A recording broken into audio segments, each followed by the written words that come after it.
Tamam.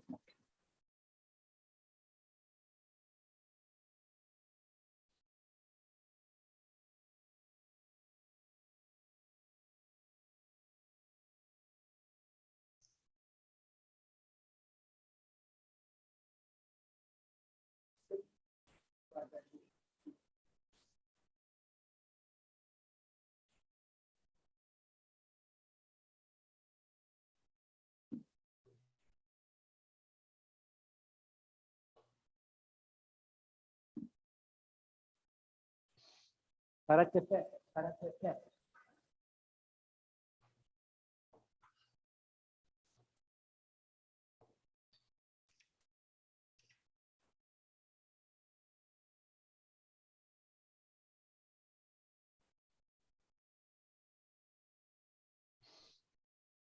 K'yi almıyor mu?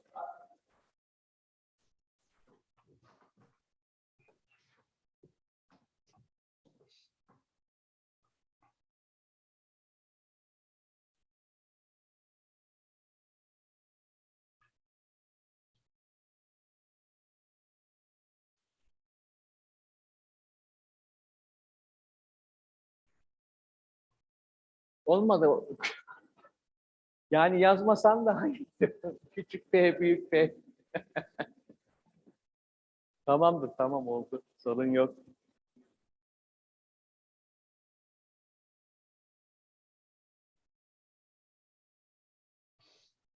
Good morning, Manuel. This is Osman Karatepe. How are you? I'm doing great. Thank you, Osman. Good to see you. Good to Nice see you. to welcome you online. I wish you were in Antalya. It would be great if you had been in Antalya next time, hopefully.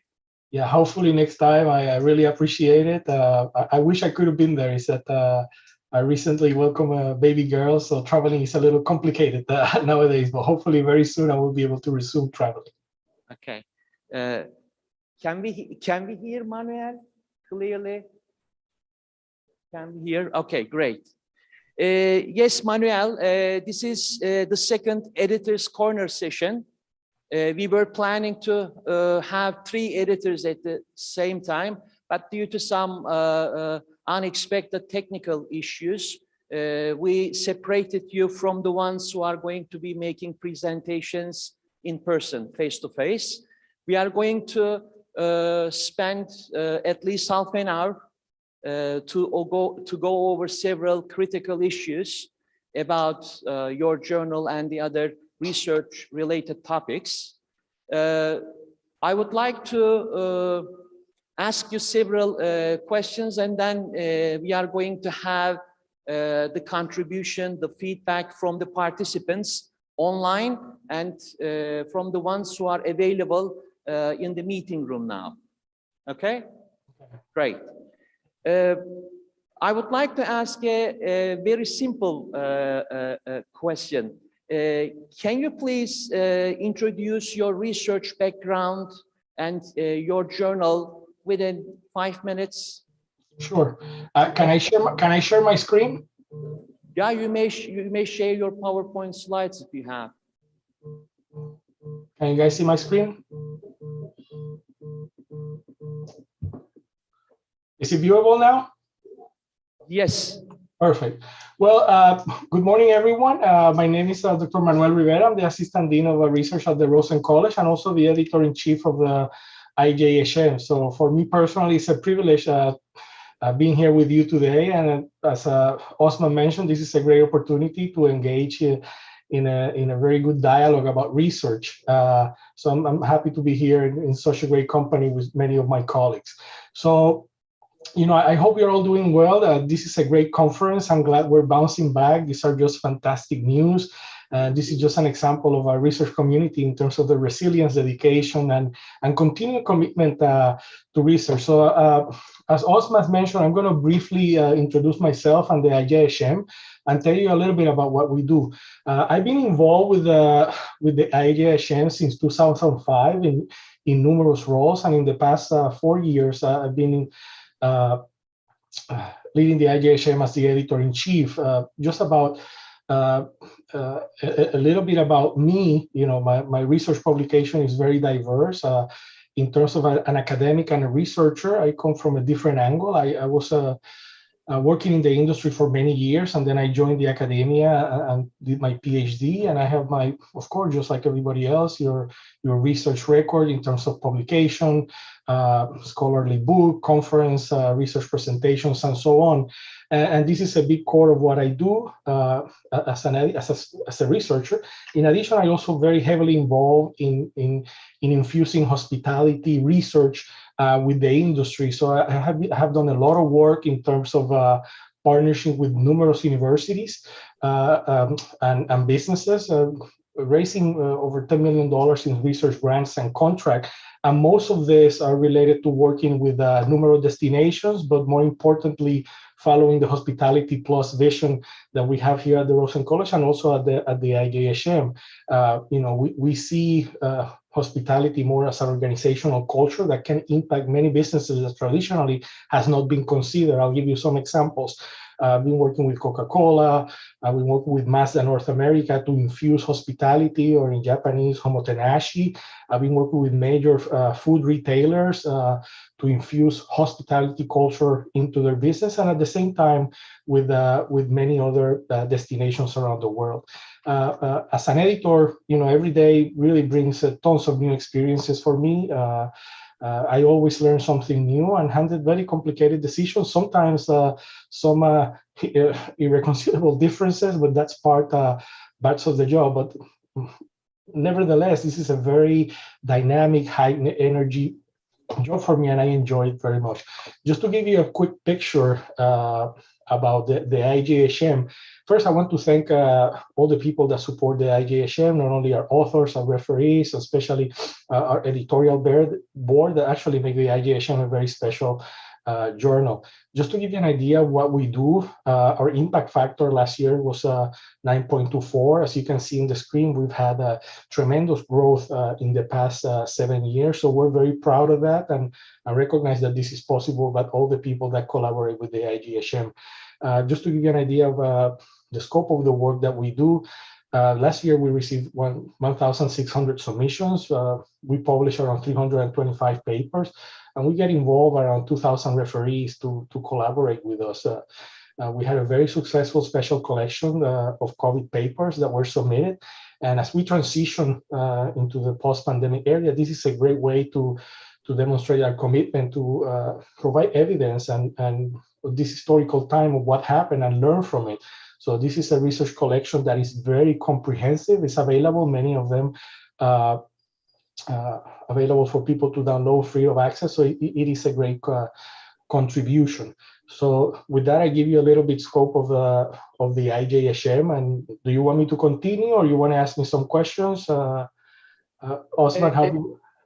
I am going to ask another question, but if you want to give more information about the COVID-19 pandemic collection, please proceed. Yeah, so well, this is available okay. in our website. So.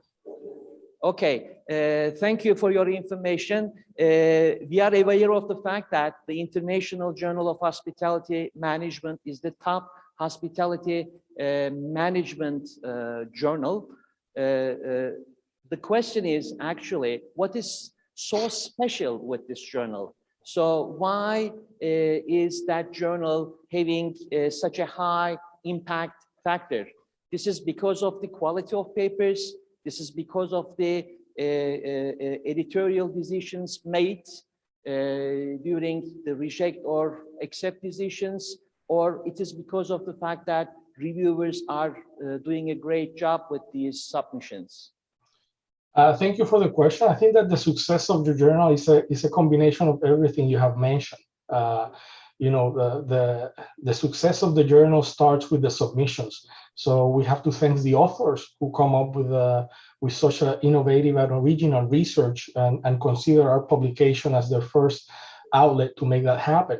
Then that's the first step of the process. And we were very thorough in terms of taking care of a manuscript that comes through our desks, not only in providing immediate feedback if something has to be changed or not, But then the process starts there. That's just the first step.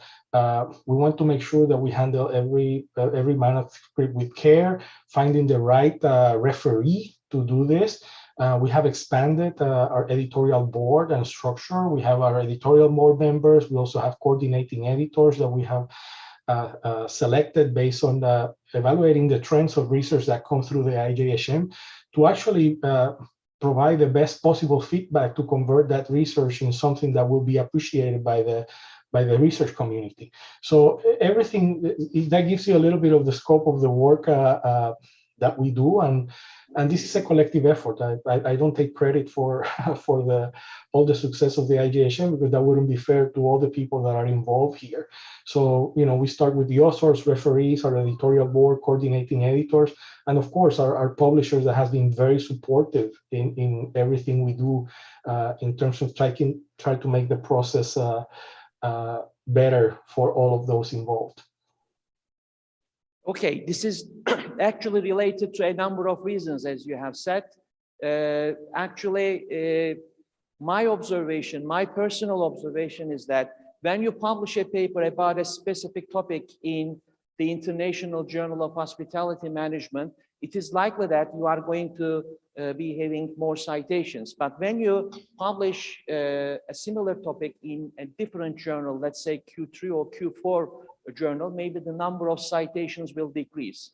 It seems that people are downloading the papers from the International Journal of Hospitality Management, are satisfied with the quality of these papers, are reading them and are citing these papers, right? Okay, thank you. I would like to ask another question concerning the editorial decision about a paper. This is what I have been wondering for a long period of time. So this reject decision, that's fine. You are not happy with the submission. You may reject the paper. Major revision, minor revision, or accepted for publication decision. Are you making the editorial decision based on the reviewer's comments, and you automatically trust the reviewer's comments, and you say it is accepted for publication, not accepted for publication, but it is subject to minor revision or major revision, or you may say you automatically reject the paper based on the number of reviewers' comments. It may be 2, it may be 3, or it may be 4. Thank you for the question. So when it comes to making an editorial decision, there are different phases of the submission process. The first thing that we do, we look at our manuscripts to determine, if it's suitable for the IJHM. Okay, so when we do that, it is very important to understand the scope of the journal. Okay, with higher impact factors, we're flooded with many submissions that most of the time are not within the scope of our journal. And I take this an opportunity to explain what I mean about that. We get a lot of submissions that are more related to tourism. They're either targeting travel behavior, destination loyalty, destination image, and that's not within the scope of the IJHM. So by default, there are certain submissions that come in that are just simply not within the scope of the journal. Those things I evaluate all the manuscripts that are submitted, and if I see something that is not within the scope, those are automatically rejected, and that's rejected, and we offer a transfer service through Elsevier in many instances to other journals that might be a better scope. Once a manuscript comes in and I find that it is appropriate, then it's assigned to either I handle the manuscript myself, or it can be assigned to a coordinating editor to invite it for reviews. But before that happens, we also look at the manuscript in terms to assessing the originality of the manuscript. We always look at the theory, and this is important. We want to make sure that when we look at the manuscript, it actually helps situate the research and its contribution. So we always look at the manuscript that review and consider the vast amount of literature in our field to actually identify the gap and its potential contribution. So that's another step. And at that stage, depending on the quality of the manuscript, it could be sent back before it goes for official review. or before it's assigned to an editor. When we look at the area as well, we are looking, I have a preference to look at manuscripts that always are coming forward in terms of hypothesis. And this follows the theory building. It's very helpful to provide that link to the underlying theory and the specific research questions. So this really helps our readers. It helps when people are designing their work in terms of data analysis and measures of validity and reliability of the research. So it really provides a basis or evidence to prove that validity in research. So in scientific terms, this is a hypothesis or a sensitive theory or a testable statement that help. And that really helps drive and people understand the research that we publish. And perhaps that could be a reason why people appreciate that, because it helps puts into perspective the agenda for future research. At the same time, when we're analyzing a paper to make an editorial decision, nowadays, unfortunately, we have to look at the originality in terms of similarity. Sometimes, and this is not new, we see that there's a tendency, our jobs are very demanding, to have multiple publications out of one set of data. And adding one more independent variable or dependent variable to a already published work might limit the contribution. So that might not be enough for us to consider, because there's similar work already being published. We also look at the robustness of the research. And for that, I will talk about two things real quick. One is proper sampling techniques and sample selection, and the robustness of method. Nowadays, with the proliferation of having online surveys, we see research that miss an opportunity from being a little bit more thorough in how they crafted that survey and how they put controls for that sample to be selected. So those are just a quick overview of some of the things we look at in terms of the originality of the work that come through. And then from there, we go to assign reviewers. And as I said, and when we go to decisions, we have three decisions. We either do a reject decision, a revise, or an accept. The minor, major revisions, those are not communicated to our author. They get three decisions. Either we stop, we move forward with revision, or you are accepted. When it comes to making that decision from my side, it's not an easy decision. Sometimes we have conflicting views on the referees, and we have to use an arbitrator. In many cases, I assess the validity of the reviews that are made or make my own. And that's just part of the process of my responsibilities in managing the journal every day. Okay, in light of the information we received from you, can you please give us some information about the issue of originality in research? You can explain this from one of your papers published in a journal, or one of the papers published in the International Journal of Hospitality Management. What should we understand this originality in research? Because when we see the reviewers' comments and when we receive feedback from our colleagues, the reject decision is basically based on lack of novel contribution to the extant literature in their empirical pieces or in conceptual papers. Yeah, so in that case, I'll share with you very quick. And I have published about this in the IJHM, and I'm not going to talk about any specific paper, but I will speak collectively of what we see in the IJHM. When I look at what's published and aggregated in the IJHM and elsewhere, we have evolved greatly in terms of the discipline. When we look at the origins of our field in the early 1930s and 50s, it was storytellers. The research was just telling a story about what happened. So it's very important for us to know where we were and where we come from, and this will let us know what the future holds for us. So we really have come a long way from just telling stories about what's happening. Then later on in the 70s to profiling. Oh, this is the consumer. A lot of segmentation and just trying to present what the research looked like from a market research perspective. Later on, and this is more until 2005, within these area of the copycat area. We look at research that has been done in other sectors and we apply them to hospitality.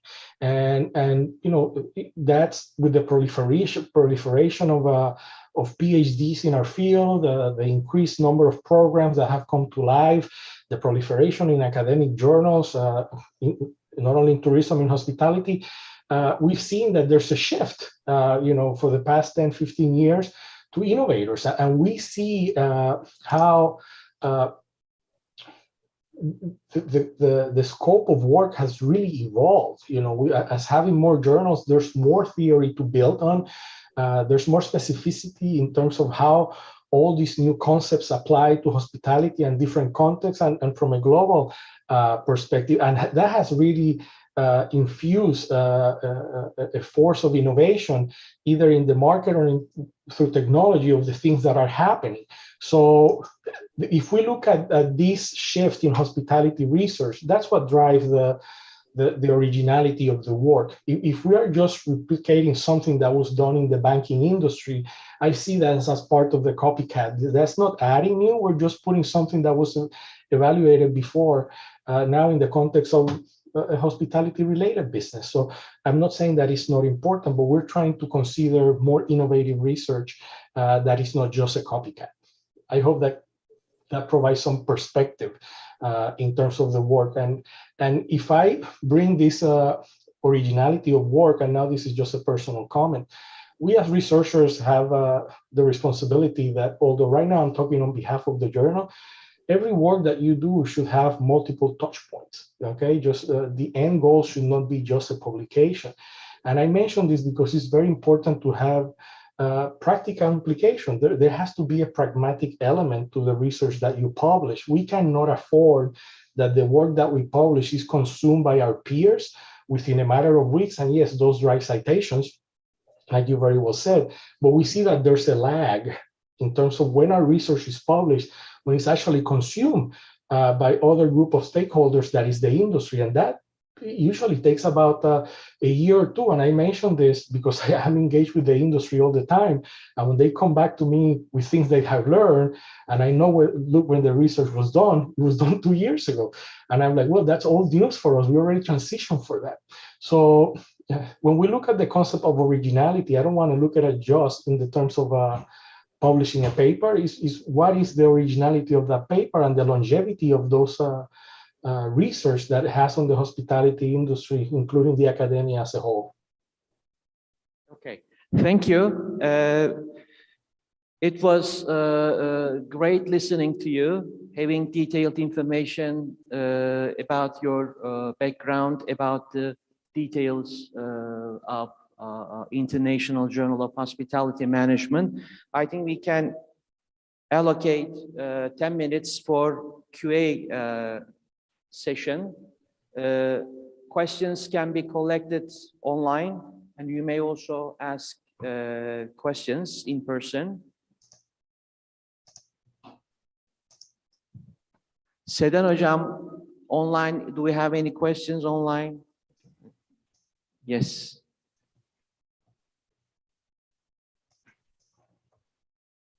Please introduce yourself. Hello, thank you for your presentation. My name is Tanaz Vatankhah. I'm a lecturer in aviation management from University of Bedfordshire, UK. Actually, I have one question about something you mentioned early in your presentation. When you said success in your journal starts with the submissions.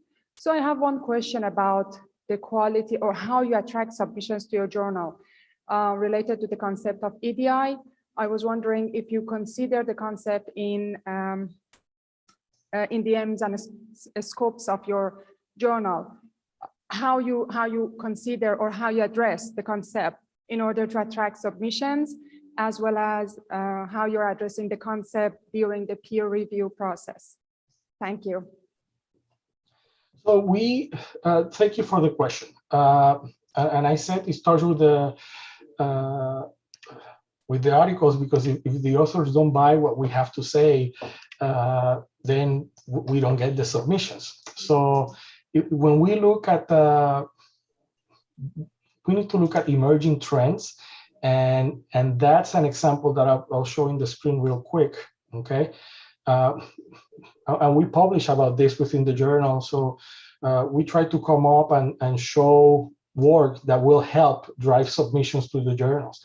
So, you know, we publish editorials, we publish different pieces that help drive that.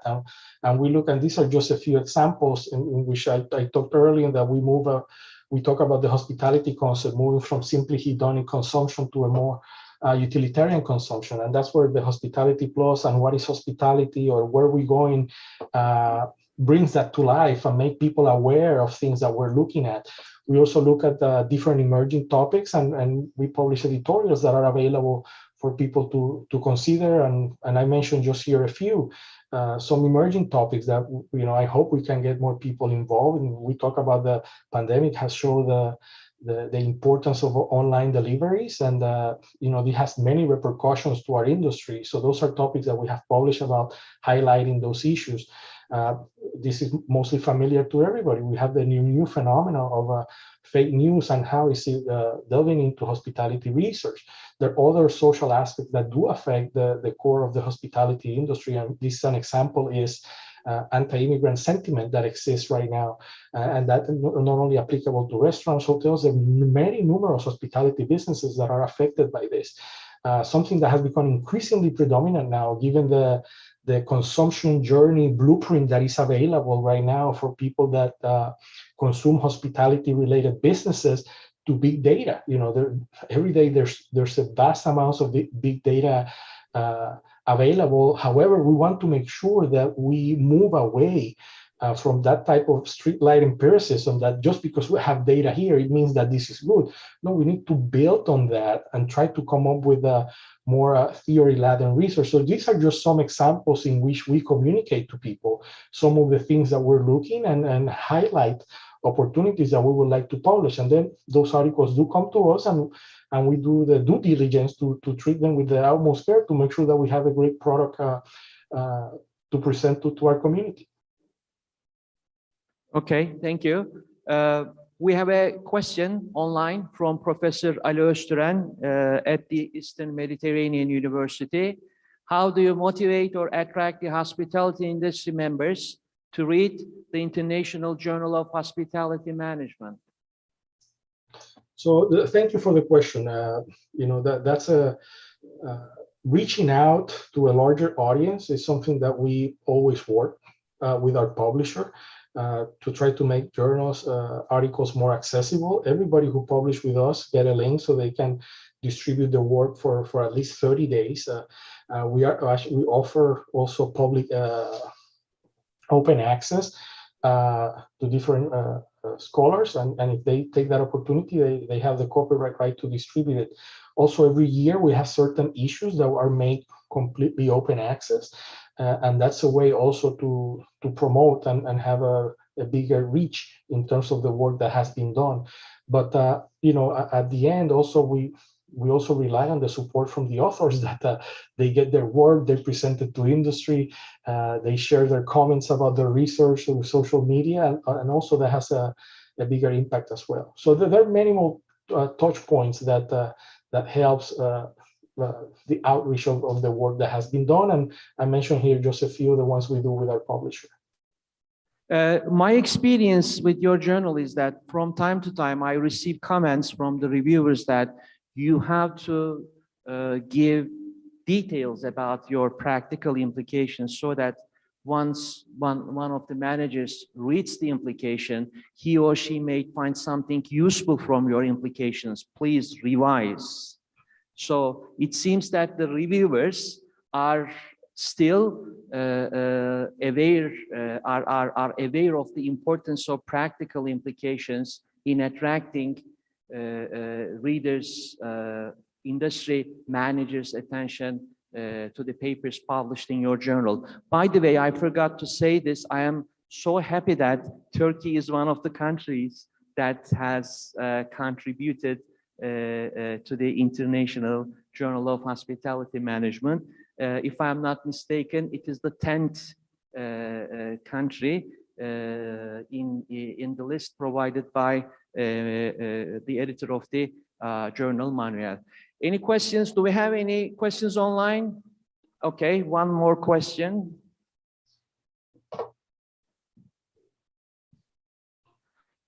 Thank you for the presentation. I'm Grant Altaytaşkın from Turkey. I have a question. I listened to other sessions and Professor Okumuş told about when he's editoring, he's checking that if he's in a good mood or a bad mood. It depends and he doesn't start the job then. And I listened to Professor Scott. He said that when I check a article, I see that the title is very important and the title can change his mind. Listen to Professor Faizan and he was talking about smart PLS and he had some problems publishing his paper and then he started to write 6,000 letters to the person, to the reviewer or the editor about smart PLS, why he is using it, because there's a lot of discussion about that. So I would like to ask you, when you see a paper as an editor or a reviewer, do you say that from the title or any other part, this is going to be a good paper, or do you have any prejudices about methodology or any part of a article? Can you do any criticism about this? Well, thank you for that. That's a great question, but you know, when I look at a manuscript, it's not a monolithic decision. Meaning, oh, I don't like the title, the manuscript is rejected. You know, and we have an international audience, and sometimes there's it could be a misinterpretation because of the title. So make an assertion that just because I don't like the title, I will reject a paper. I will stay away from that. When I look at a paper, I look at three things. Okay, first of all, I look at the presentation of the paper in terms of like, do they clearly identify what they're doing? Sometimes you go through a paper and you don't clearly understand what's the objective of the work. What do they want to achieve? Once I have an understanding of that, then I go, okay, do they have the literature to support it? And are they making the right assumptions in terms of the literature? Is it the right literature or not? So I skim the work on this, and then last but not least, then I look at how the research was carried. Okay, they took, and I mentioned it because sometimes you have this magnificent work that really highlight a great contribution to theory, and when it comes to the execution, they didn't take the same amount of effort. They paid 25 cents for a survey from God knows what panel. They didn't get enough information to profile these people, why they're suitable to conduct this study, and then that affects a lot. So you have a very strong top, but the foundation on how you carry the research is not there. So I do tell you this, like, yeah, we all have very demanding jobs. Like my esteemed colleague, Fefsi and Dogan, you know, of course, but it doesn't mean that we let our jobs interfere with what we do. We find time, we carve time specifically for the journal and try to be fair to the authors that trust us with that work. So from my point of view, that's the way I do it. And yeah, of course, we all have bad days, but that doesn't mean that that's going to carry over to the decisions that we make. So I hope with what I provide you, give you an idea of the things that I look for when I'm assessing a manuscript that is submitted to the journal. Okay, thanks for your contribution. If we do not, yes, one more question. This is going to be the last question. Yes, introduce yourself. Thank you so much, Professor, for your information. I have a question. First of all, my name is Said Nosrati. I'm from Eastern Mediterranean University. My question is that what are the key areas that journal is focused on in terms of the research methodology? Are there any priorities to enhance the chance for publication in this journal? And thank you so much. You know, the research methodology is just one step of the process that the author has to embark. And you know, we see extremely sophisticated methods that have been applied with no theory. So in that case, it might not be suitable. But I have to tell you, we have expanded at the IJHM, make room for more work to be submitted. We have given, with coordination with our publisher, to allow larger manuscripts to be considered to accommodate some of the things that you mentioned. But we see that there's such an advance in terms of methodologies that sometimes people are too eager to apply a methodology rather than to use the methodology to support a specific theory or contribution or gap in the theory. So I don't like to minimize one methodology over the other. Over from my desk, I get fantastic now qualitative studies that are very revealing, and this is something new that we are incorporating because we understand they take more space and accommodate for that. I see a lot of mixed methods being applied. In one of the slides I was going to talk about, I see a transformation in terms of, because of COVID, the use of experimental design and scenario-based research, which is very important nowadays. I don't want you to think that the methodology is the sole key to your publication. No, is the fit between the contribution, the theory, and how you actually measure and tested those hypotheses. Okay. Thank you for your great presentation, for your participation, for the detailed information provided. I would like to thank the participants in our meeting room. We hope we are going to, we will be welcoming you in the future in person in another conference, hopefully in Turkey. Thank you. Thank you so much for the opportunity and congratulations. Bye-bye.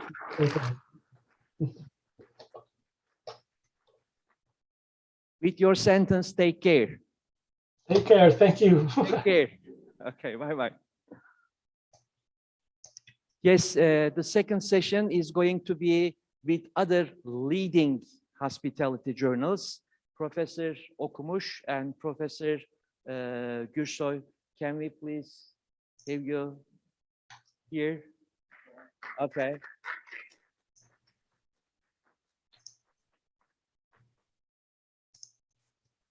Yes, you are right, hocam.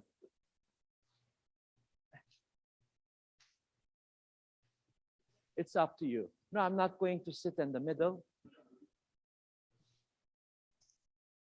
Okay. You are like president, Doğan hocam. Okay. It is really a privilege for me to moderate this session because they are very good friends. They are among the leading scholars in the field of hospitality and tourism management. Professor Fevzi Okumuş, as you know, is the editor-in-chief of the International Journal of Contemporary Hospitality Management. He is also having the same role, editor-in-chief for the Journal of Hospitality Tourism Insights, a sister journal of the IJCHM. Doğan Gürsoy is the editor. He doesn't like the word editor-in-chief because there is no other editor, okay? So he's the editor of the Journal of Hospitality Marketing and Management. I know the journal name correctly. Fevzi hocam made a mistake while we were having tea, okay? So they are really, and really maybe some of you do not know this, I want to repeat this, they are leading scholars, and I am underlining this. They are highly cited authors based on the recent report of Web of Science. So I am really proud of them because they are from Turkey. Okay.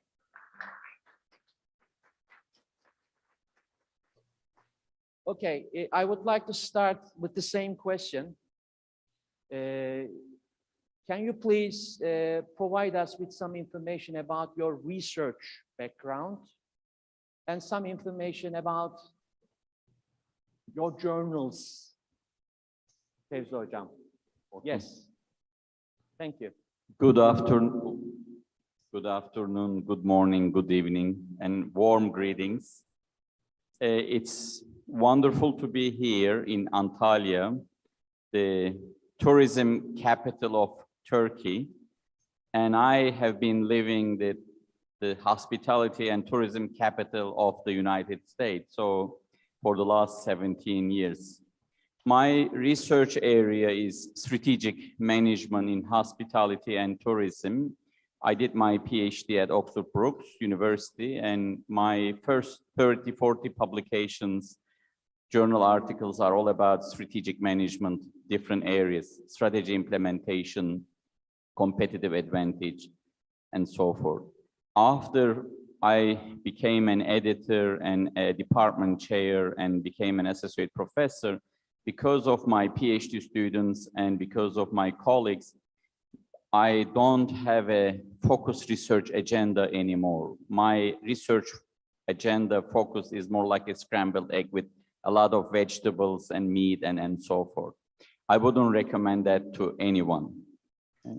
So have a focused research agenda. I had a focused research agenda until I became an associate professor and full professor. I am more a qualitative researcher by training. I know a lot about quantitative research as well. I work in different research teams. I see research more a hobby now. In terms of, Hocam, anything else about my research? If you provide some information about the journals you are editing, it would be much better. Yes, I have been the editor-in-chief of the International Journal of Contemporary Hospitality Management for almost 15 years. When I took over in 2007, it was a second tier, almost a regional journal, and my goal was to make it as an SSCI journal. In 2010, IJCHM became an SSCI journal.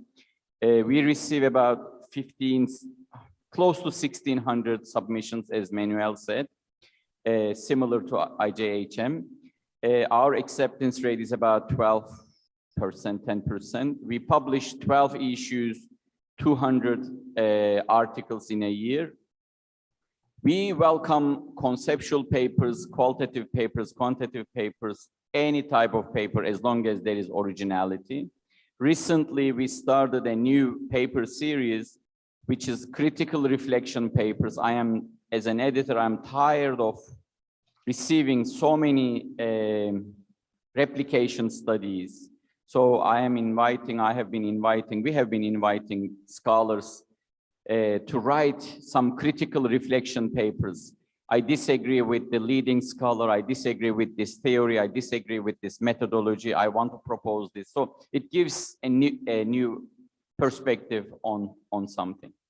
In terms of IJCHM, we have about 4,000 or 5,000 reviewers, about 160, 170 editorial board members. I have an A team. Marissa Orlovsky and Dr. Mehmet Altın, I see him as well here, he's listening. They are our senior associate editors. I have 3 assistant editors, Jenny, Sarah, I think 2 of them, yes. Marissa also scans. They scan new submissions. Dr. Mehmet Altın assigns reviewers. We minimum invite 8 to 9, 10 reviewers for each paper, because right now our main challenge is to find good reviewers. So we require at least 3 good reviews. I read every review and by our reviewers. If a reviewer is doing a good job, I put a star in front of it or give 3 because of 3 points means excellent. And then later on, we invite those individuals to the editorial board. Here, Osman Hocam, Professor Karatepe is our regional editor for IJCHM. Doğan, Professor Gürsoy was on our editorial board, and I assumed he was far too busy, and he asked for his forgiveness for step down. So, but he still reviews papers, and Dr. Faizan Ali is also our methodology editor. Babak Tahari is our associate editor. So I have an A team, but also around 160 editorial board members. Close to 900,000 article downloads from IJCHM last year. So the journal is amazing. I'm very proud. Impact factor was 6.5, the last announced.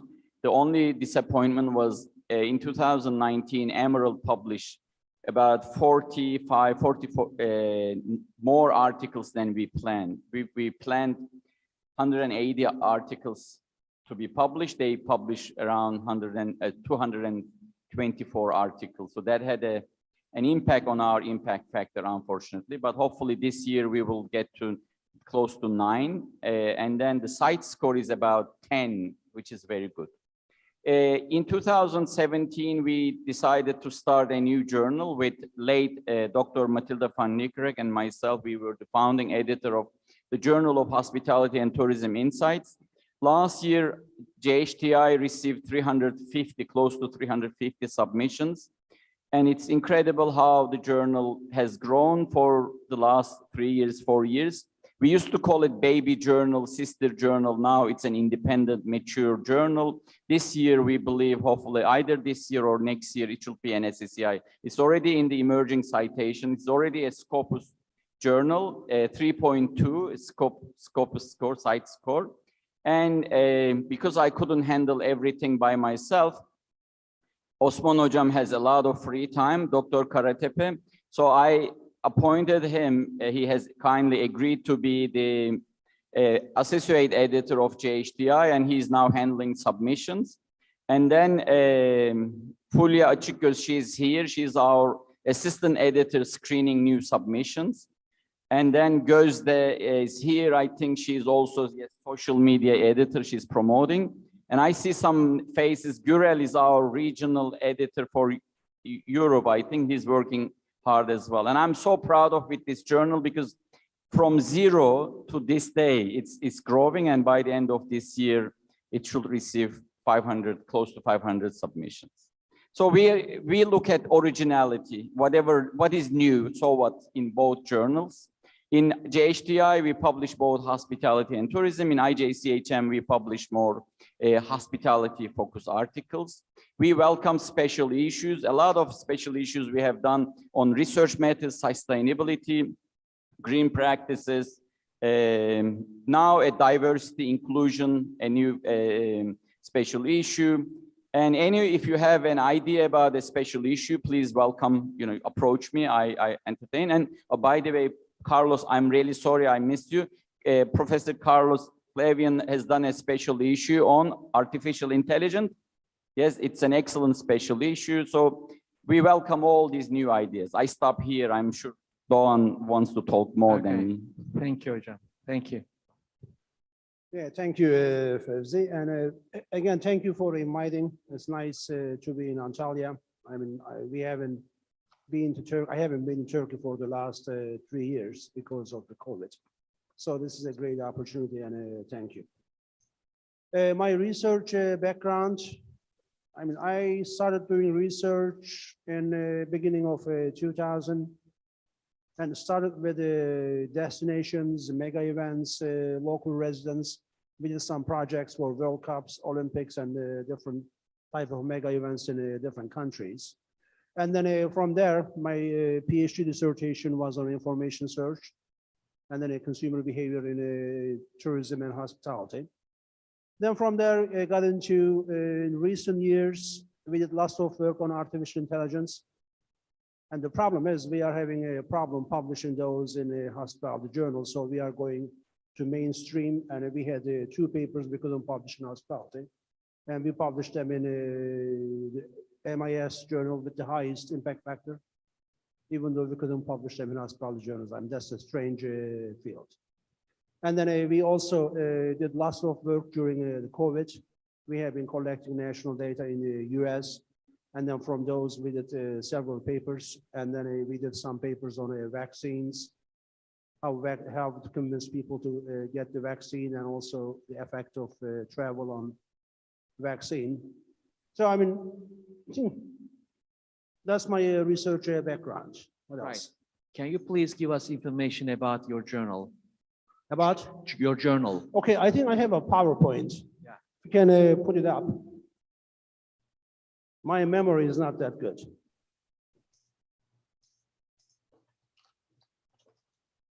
That one? Yeah. The second slide. So basically, these are our matrix. We are different than International Journal of Hospitality Management and Contemporary because we only publish 45 to 48 papers in 1 year. So we have, we publish very few papers, even though we have 8 issues. The impact factor last year was 7.02. The site score was 8.5 this year. This tracker is almost 12. And I am hoping it will be over 12 when we get there. Our decisions, we are pretty fast. I handle everything. So we have 2 days average from submission to first decision. And then if paper goes to the review, it takes about 38 days to get the comments.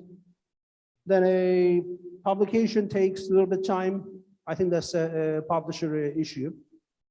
Then our acceptance, current acceptance rate, last year's acceptance rate was 7%. And as I mentioned before, we have it's a small, relatively smaller journal than the other hospitality journals.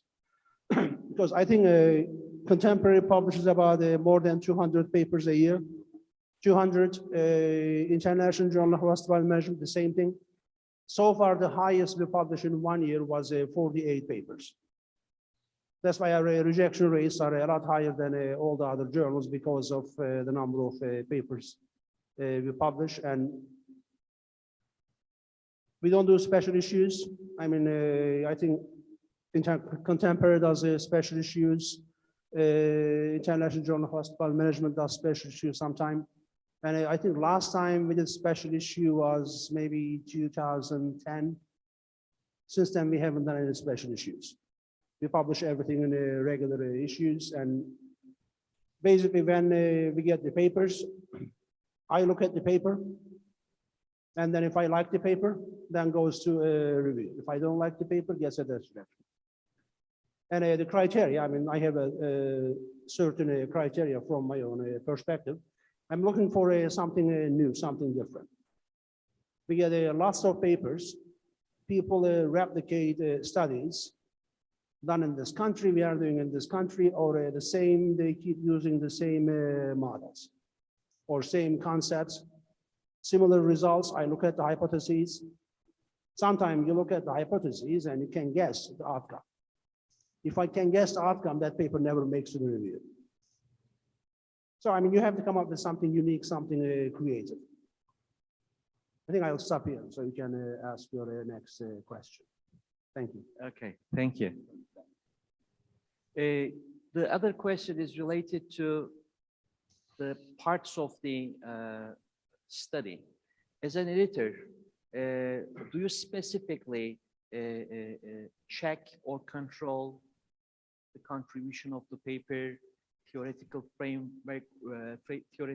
framework or underpinnings of the paper, or as you said, hypothesis with regard to, for example, method part, common method bias, endogeneity problem if it's an empirical piece, the interpretation of findings, etc. Which parts are you paying attention to while making decision about the paper?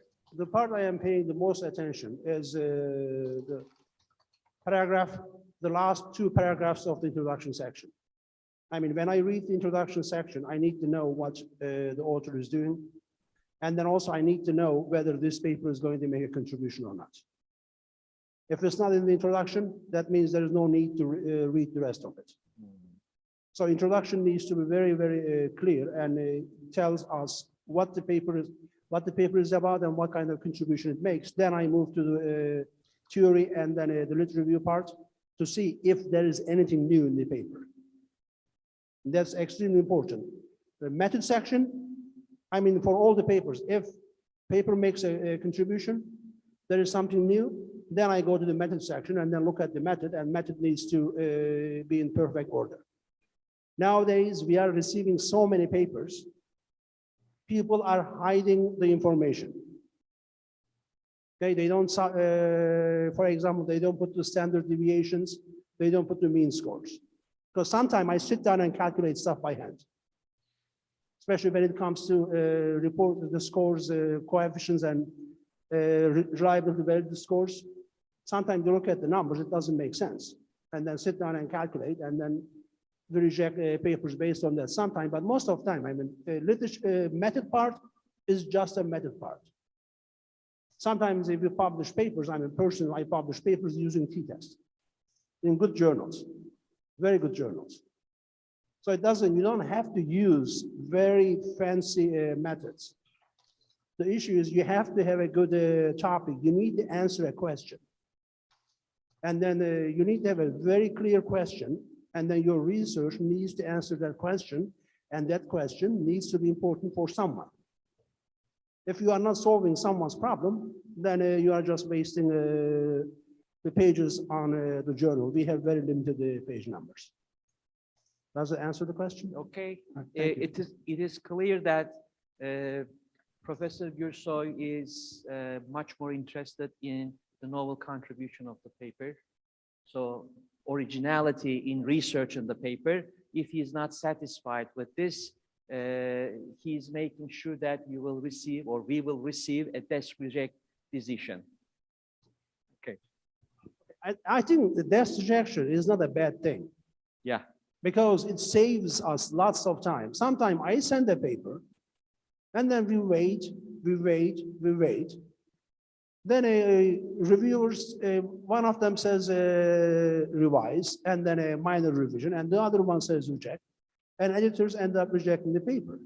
I would rather the editor reject the paper at the beginning, so I will not waste my time, because I don't want to wait 3 or 4 months, because time is on some of the research topics, time is very important. I mean, we were doing research on vaccines, and we had to publish them soon. Otherwise, it will be too late.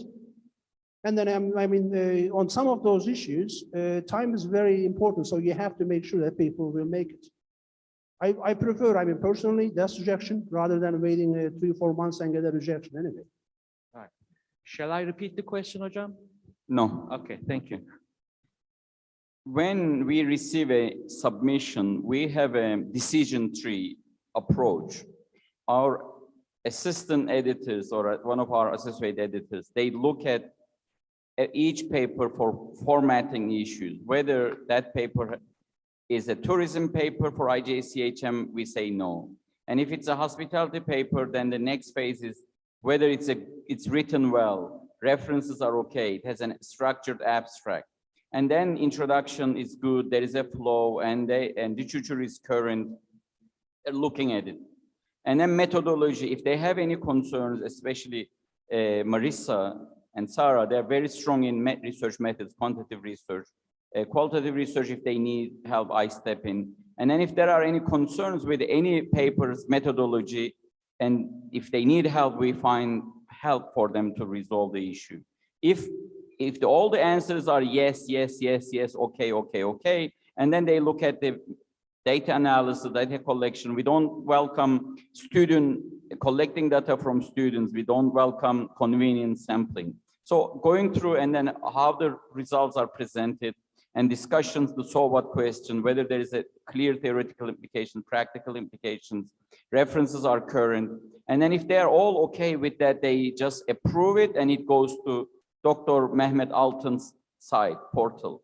And then he looks at it. Sometimes he says, Dr. Okumus, this paper, it doesn't make sense. It's not strong. Then we look at it again, and if needed, we reject it. Or if we look at it, we return the paper and ask further revisions. And then Mehmet invites reviewers. Again, minimum 3 reviews or comments from 3 reviewers, sometimes 5, 6, unfortunately. We are famous for it. And then based on the reviewers' comments, again, personally, I look at every reviewer's comments, and if I see any concern with methodology, especially with methodology, research design is not fixable, we 100% reject, because I have had to handle some papers. We had to retract some issues in terms of methodology. So that's no. And then if there is a potential to fix the paper in terms of theoretical implications, practical implications, is fine. Sometimes we say go back and collect new data, and many journals now require multi-phase or multi-data collection approaches, methods, not one-time survey. and expectations are getting higher. And all the way, some papers go through the review process twice, 3, 4 times. It's all about what is new here. As Doğan mentioned, this research was done in retail and then in hotels. Now you're doing in restaurants. So the results are more or less same. We don't publish. And then they say, oh, this was done in the US. Now we are doing it in Turkey. Findings are same, then there is no contribution. Or what is your methodology? What new method you're using? What is the new analysis? And then if things are different in Turkey, in another country, why there are differences? What is the reason? If all your hypotheses are supported, there is an issue sometimes, you know, so you're confirming previous research, there is no contribution. Sometimes I like when hypotheses are not supported. It brings some questions to really examine everything. I think that's all from my side for so far. Okay, thank you. The other question is related to the one I got it from the co-editor of Annals of Tourism Research. Do you publish papers with cross-sectional data and or self-report data? If, for example, you receive a submission with self-report data, do you expect the authors to have at least study 1 or study 2 to deal with a number of methodological problems, etc.? Because there are journals like Tourism Management and Annals of Tourism Research.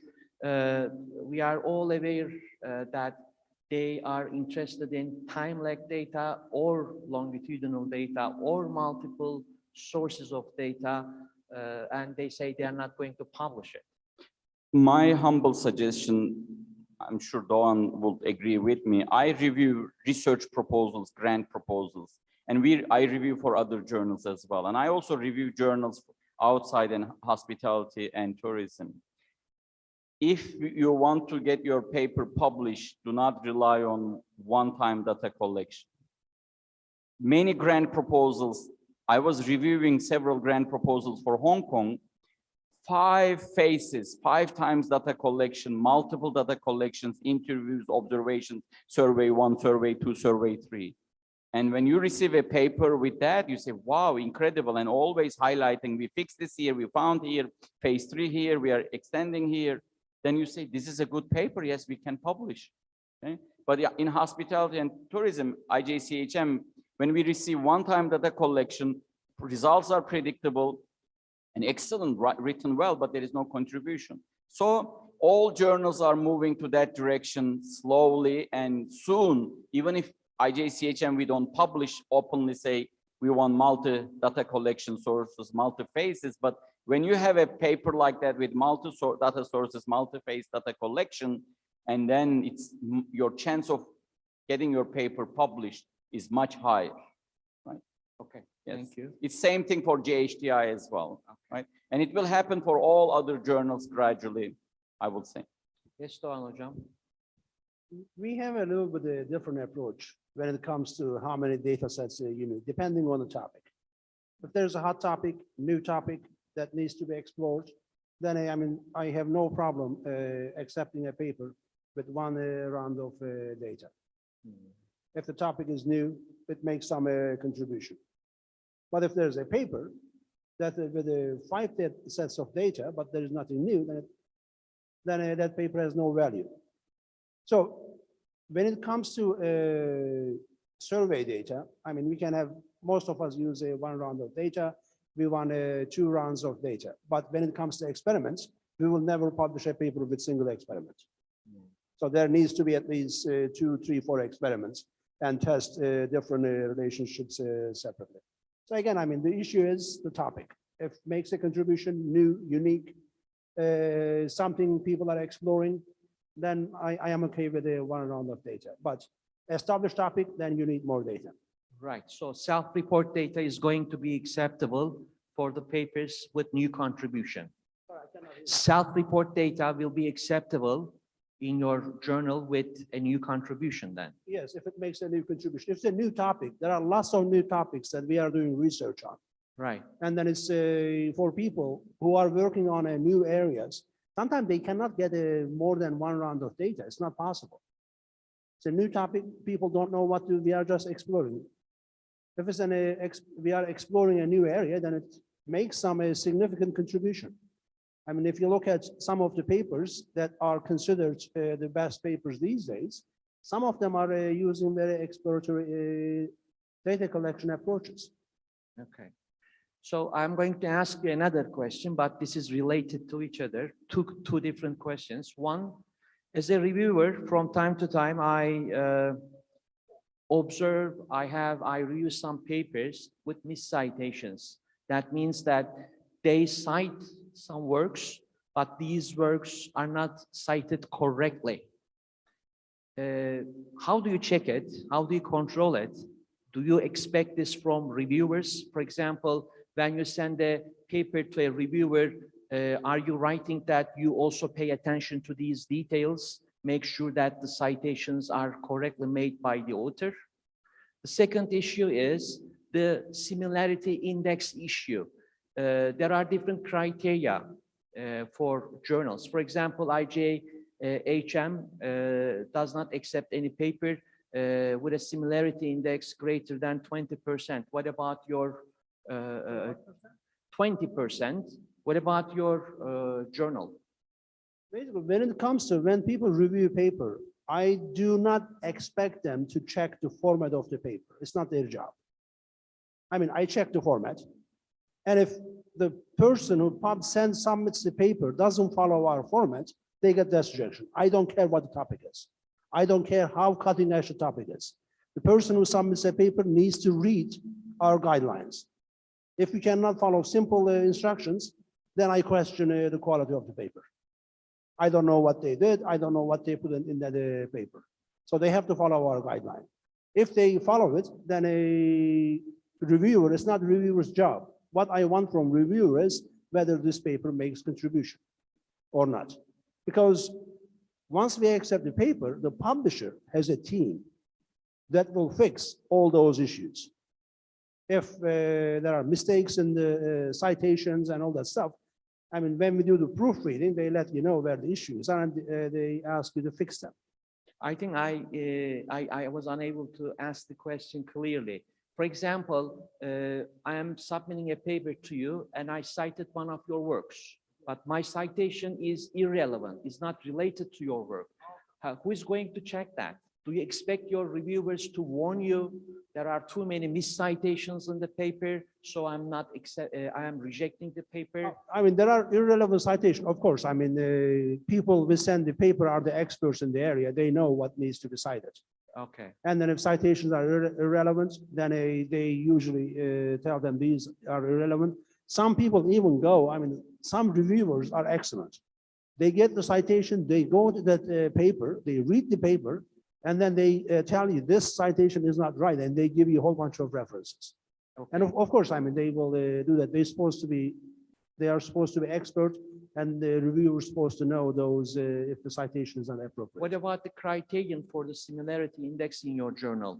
The criterion for the similarity index in your journal, 20%, 21%, 23%? Oh, indexing, what we do is in the Authenticate program, for example. Depending on how the person is writing, I mean, just recently I got a paper and we look at the similarity, it was 28%. And I go into the paper, but everything is less than 1%.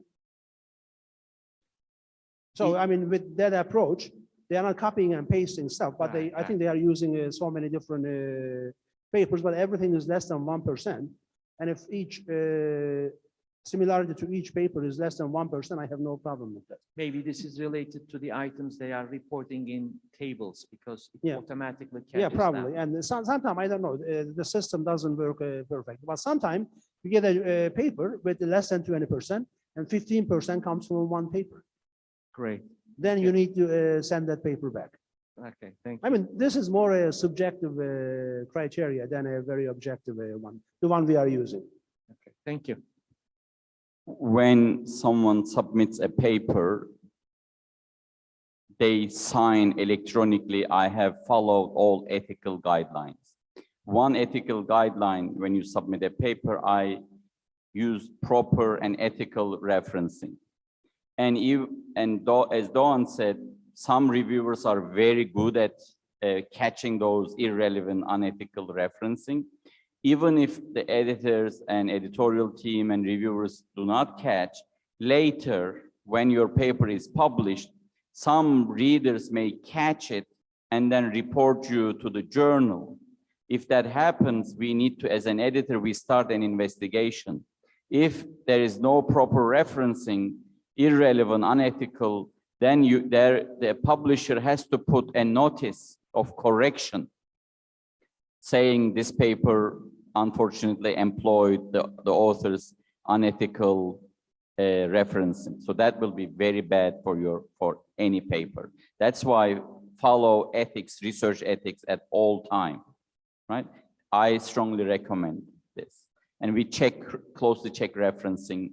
And I say this to my research team as well. Not just the editorial team, but also my own research teams. We must make sure that we follow research ethics.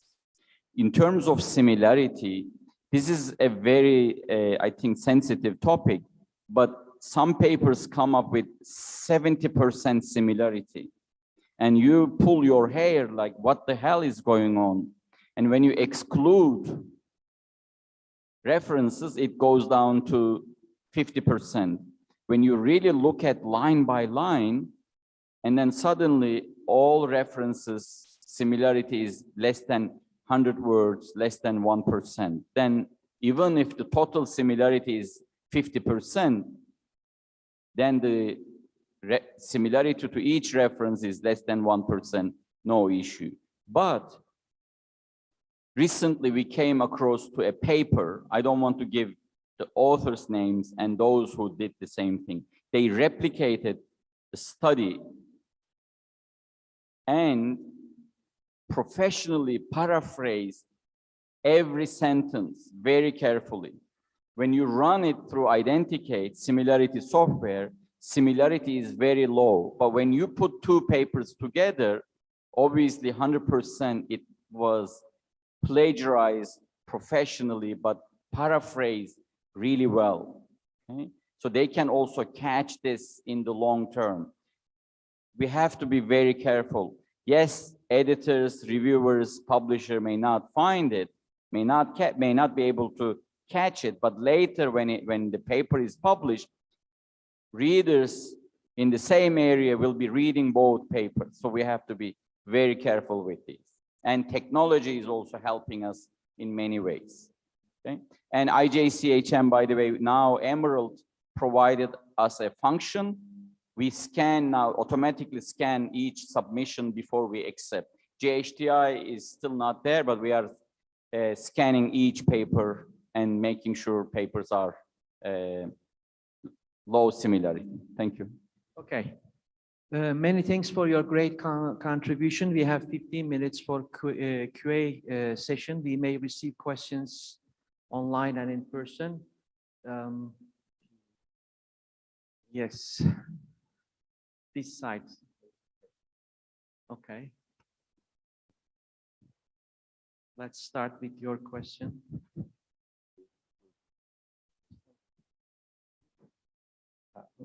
My name is Clement Cabral. I'm from India. Thank you for your wonderful presentation. And my question is related to the ethics of a reviewer.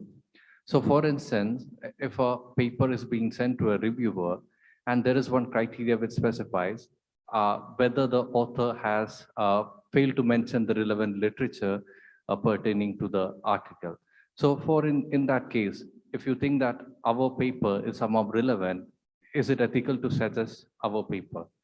Or can I consider it as an ethical or unethical act? Because the intention would be is to make that paper kind of good or excellent.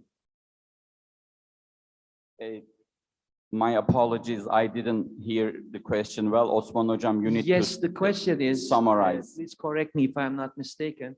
The question is, the authors were unable to use the relevant literature pertaining to the model or the topic they have in the paper. Do you find this unethical? Because they did not, for example, use the original definition. They use the definitions, but they didn't cite the original work, or they use the theoretical framework, but they didn't cite the original work dating back to, for example, 1950s, etc. I, from time to time, see some papers.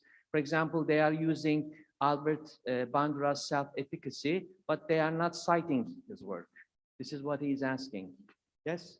Okay. Yes, if I understood correctly, my recommendation to all researchers, PhD students and researchers, when you are citing, go back and cite the original work and follow ethical referencing. Okay? Whatever is the original model, original scale, original work, refer to that. Research is whatever you publish later, other researchers should be able to follow your footsteps and replicate. And if you are not telling where you got it, what is the original work, where the extension is, the improvement, incremental contribution, you need to highlight those. And in old days, when we publish an article, it was in the library. Now all publications are online and transparent, and they will catch if you make a mistake. If you make an intentional mistake, error, then it's really problematic. That's my humble suggestion. Yes, Doğan Hocam. I have the similar thing, but when it comes to ethics, we are, as a field, we are getting more and more papers that doesn't follow the ethical guidelines. I mean, we are getting papers, then people don't collect data, they make up data in their offices. That happens. And then now the publishers are working on softwares. I know it's not related to your question, but to catch that. And some of them, sometimes you can easily, when you look at the data, when you look at the results, you can catch that too. And people manipulating data is becoming a big issue. And it's taking, I mean, it's hard to catch those, but to a certain degree, we are able to catch, and there will be a software on that too. And plagiarism is another issue. I think that's the only main issue that we all talk about. But also we need to pay attention to the other side of the ethical concerns. If you, I mean, in research, what we do is we build on other people's work. We make some contribution, but usually everything comes from the literature. So we need to give credit when it's due. We have to use proper citation, proper references, and people who did the original work should get the credit, rather than citing someone else. And in recent years, I think that's also becoming an issue, because now there's a race to publish so many papers in a year, and people don't do a good job looking at finding the original work. So they look at some recent papers and try to come up with the literature review, and because you need to publish 10, 15, 20. I know someone last year who published 50 papers. If you are publishing 50 papers, that's one paper a week. I mean, how can you do all those detailed literature review and make some significant contribution? What happens? I don't know. I know it's a little off topic, but I had to bring that issue up. Okay, thank you. Yes, please introduce yourself. Thank you, Hocam. Thank you very much for your valuable contribution. I am Hanım Kader Şanlıöz from Özyeğin University, Istanbul. Just two quick questions. One question I asked already to Faizan Hoca about this introduction section. There is now tendency to write introductions like a kind of literature. So do you find it quite interesting or useless? Or what is the ideal length of an introduction? Because Doğan Hocam said that last two paragraphs are important. So how do you think the length should be? The second one, do you also welcome conceptual papers? Thank you. You get the second question. I understand. Conceptual papers. Do you welcome conceptual papers in your journal? Yes, for the literature introduction part, I mean, it doesn't need to be 10 pages. It needs to be short. Sometimes we get papers with 10 pages of introduction. I have to read 10 pages to understand what the paper is about. The purpose of the introduction, I mean, provide an overview and then narrow it down using a funnel approach, and then identify what is being done briefly and what's missing, and how your research fills that gap. It's a simple process. But people, they don't follow the process, and sometimes you read the introduction and you still have no idea what the paper is about. And that creates a problem. I mean, in the introduction, you need to tell us which gap you are filling, which question you are answering, and then what kind of contribution it makes. Just short paragraphs, because you are going to explain that later anyway. When it comes to conceptual papers, yes, we do publish conceptual papers. But the problem is, people have the perception that writing conceptual papers is easy. Writing conceptual papers is the hardest thing you can ever do. Sitting down and doing a simple literature review is not a conceptual paper. To be able to write a conceptual paper, you have to be the expert in the area. You have to know everything, everything. If you miss one thing, then that your paper is flawed. You cannot publish that paper.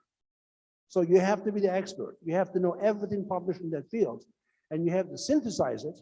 You have to identify the gaps, and you have to tell us what's missing and why it's missing, why this thing is important, and why we need more research in this area. It's not like this person did this, this person did this, this person did this, and you have conceptual papers. I mean, for people who wants to write conceptual papers, I strongly suggest to do meta-analyses rather than just trying to provide the basic information.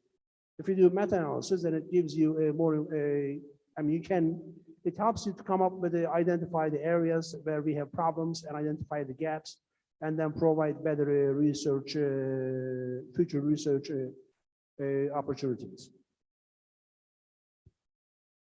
I think anyone can write a conceptual paper, but I'm not sure whether you can publish it.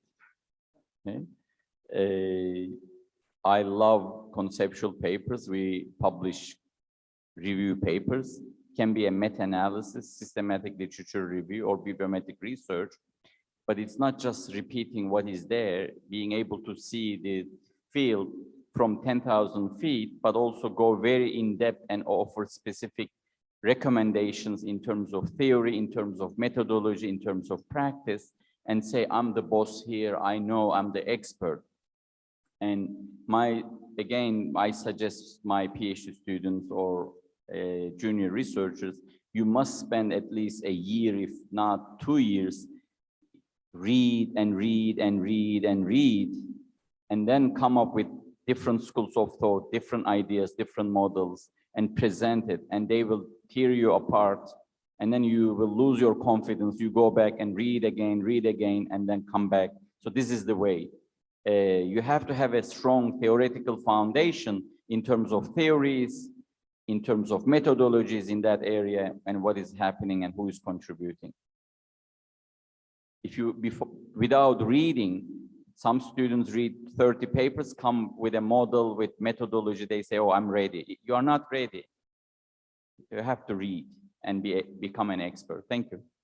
Okay, let's have questions online. The first question, Ali Öztüren, greetings from North Cyprus. My question goes for both of the editors. What do you most and least like about being an editor?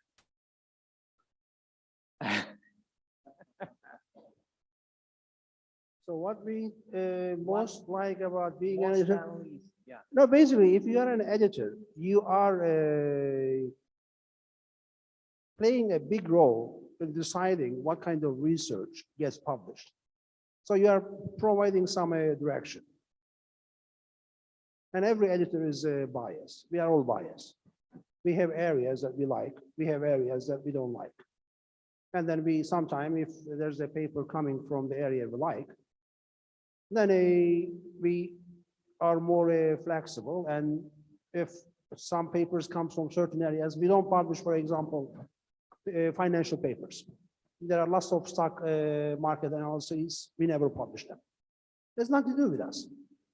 Our journal is not the best fit those types of journals. So you provide some direction. And the least part, I think rejecting papers, especially he's still complaining. He's still complaining about it. Yeah, I'm complaining too. And they keep asking, why do you reject my paper? That has been, I think, how many times you asked the question? Yesterday, today?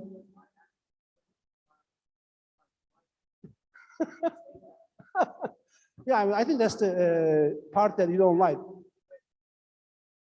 And that's the worst part.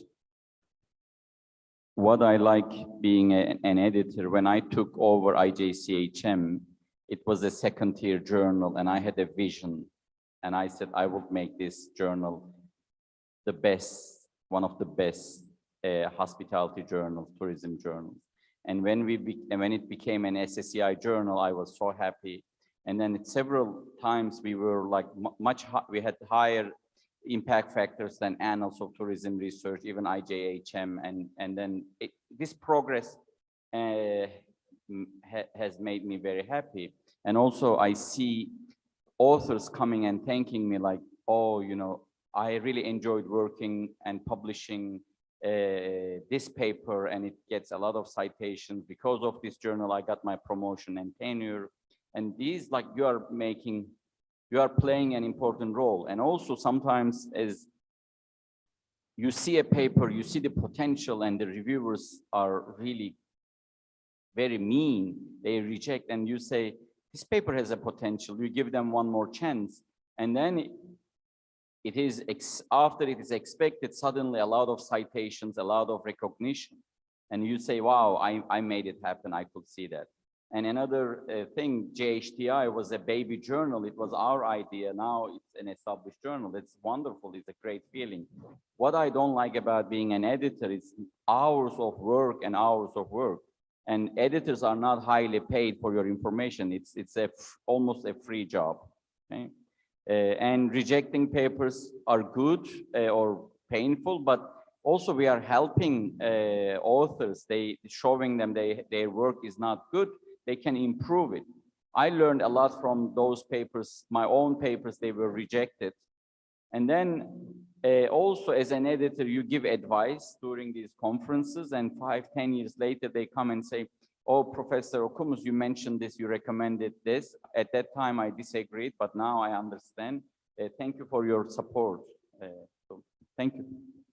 Okay, the last question online. What do you think about slicing? I think Oya Coşkun means salami slicing, the ethical issue. But the other question seems to be different. Can authors present different aspects of a work in different papers? Publishing is required by all of us, and salami publishing is happening. Even myself, I publish multiple papers from the same research project. But if papers are incredibly similar, it's not good. If models are different, you are focusing different aspects, you can publish articles from the same data set to different articles, but don't do too many salamis. Okay? And also you can write to the editor and say, we published one article from our data set, and then we publish another one here. This is the second one or third one. And when I run each paper through Identicate, immediately I know this is the first paper or second paper or third paper, right? Again, it's research ethics. Right? I think it's important to provide the editor maybe with all the variables one researcher is using in this survey instrument. And if the editor is interested in checking the paper, the guy is going to provide the paper. Yes, most probably. Your research career doesn't start with one paper and doesn't end with one paper. It's the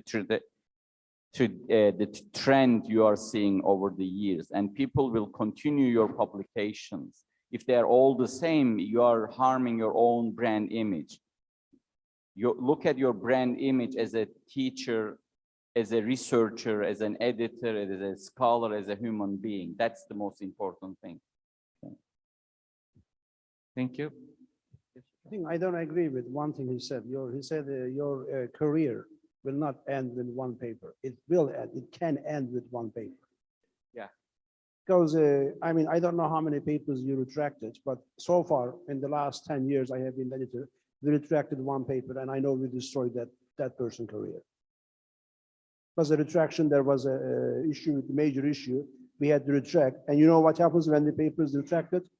It stays online. Forever. And the same issue, when people do the search, Google search or whatever, paper comes up and there's a big line saying retracted. And that can end your career.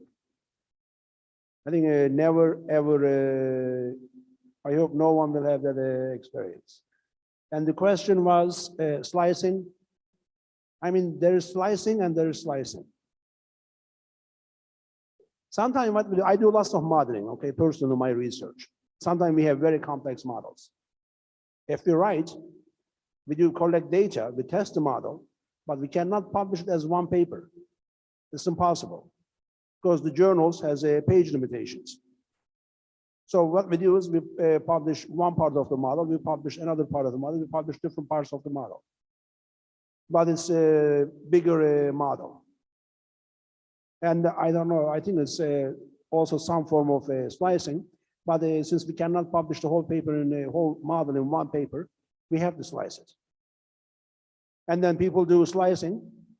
They have all the variables are same. They just change one variable and they hope that that's going to work.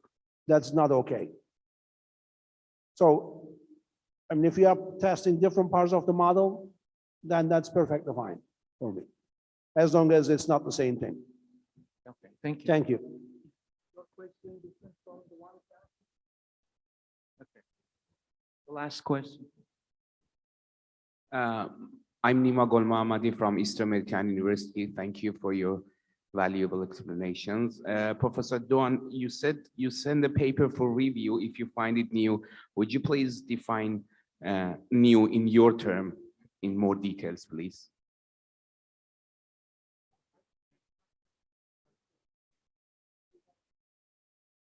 Yes, I repeat the question. You send the paper for review if you find it new. Would you please define new in your term in more details, please?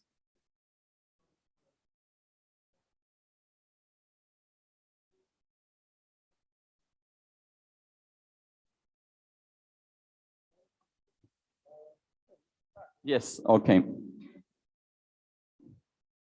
Number one, whichever theory you are using, what are you building on that theory? Are you proposing a new theory, or you are using an existing theory but adding one dimension, another dimension, and then combining different theories and coming up with something different, your own theory? That is theoretical contribution to me. It can be incremental contribution, or you offer brand new your own theory.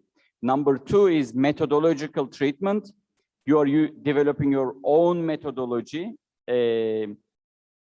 We used to have interviews face-to-face, and you're using Zoom. And you use Zoom interview, and then you have face-to-face interview. How different are they, Zoom versus face-to-face? Or collecting data pen and paper. I think Cihan has a paper about it as well, or online, or fax, or email, and so forth. Or data analysis, you use this one approach, data analysis, you use another one, which one is better? So it can be your methodological contribution. The third one is someone else did this research in textile, another person did this research in banking, and then you're doing in hotels, someone else is doing in restaurants, and how similar, how different? It's the context. So you can highlight, this is the first time we are applying and our findings are different. Okay, right. Okay. We have a little bit a different approach. I have a very simple rule. You have to solve a question, answer a question, solve a problem. You have to solve a problem for the first time, okay? Or you have to come up with a solution for the same problem, a better solution for the same problem. And then it can be data collection, it can be method, it can be whatever you are doing, but we have to solve a problem for the first time, or better than come up with a way of solving the problem better than before. but that there's a third criteria. That problem needs to be important for someone. If no one cares about the problem, then there's no point solving the problem. So solve a problem for the first time, or come up with a better way of solving the problem, and make sure that the problem is important for someone. Then you have a novel contribution. Thank you. Okay. Thanks for your participation, dear colleagues. Let them come here. They deserve a very big congratulations. Okay, right.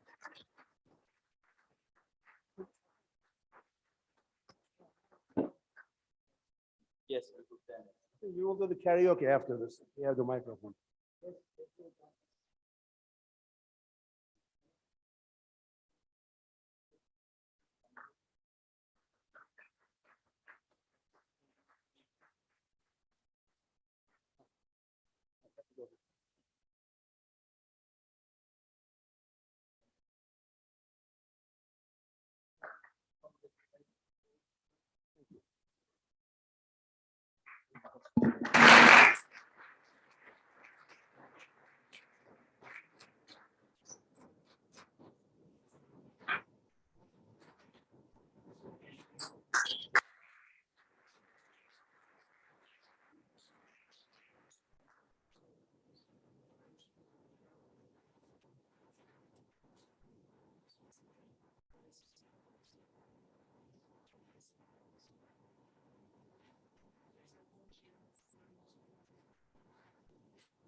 Before the closing